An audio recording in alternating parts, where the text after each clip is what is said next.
The History Channel proudly presents the consequences of interactions between the Cheyenne people and the European settlers. While the French were trying to get to India through America, they discovered beaver, and since the Cheyenne happened to be near the beaver, they decided to capitalize on that. They decided to start trade relations with France, but that provoked a war from the Sioux and Chippewa, who were also trying to gain trade relations with France. And now live, the White House. Are you filming? Cut. Cut. The year is 1825. I'm your President James Monroe, and I have decided to start treating the indigenous people as humans. Shocker, I know. But here's the thing. We're gonna make a treaty that says that you can't hunt on their lands, and that we should stop, marginalizing them and diseasing them and shooting at them. Alright, we're gonna get everybody to sign it, and it's gonna be great, and everyone's gonna like it. Sounds fair? It's fair. And these fine gentlemen agreed that it would be a good idea, and so they signed it, and then everyone was happy, and the Native Americans were happy, and everything was great. Well, for a while at least.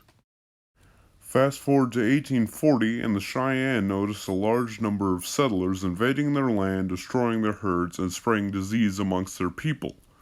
They decided to ask them to stop, and it went a little something like this.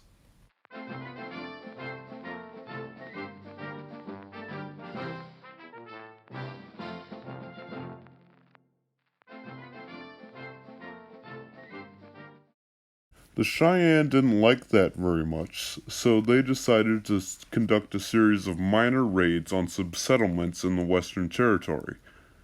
Obviously, the settlers didn't like that, and so the U.S. decided to make the Treaty of 1851, which is a terrible treaty that dictated that the separation of North and South Cheyenne would be permanent, their land base would be reduced, they would allow continual invasion into their territory from the settlers, and allowed the construction of forts near their land.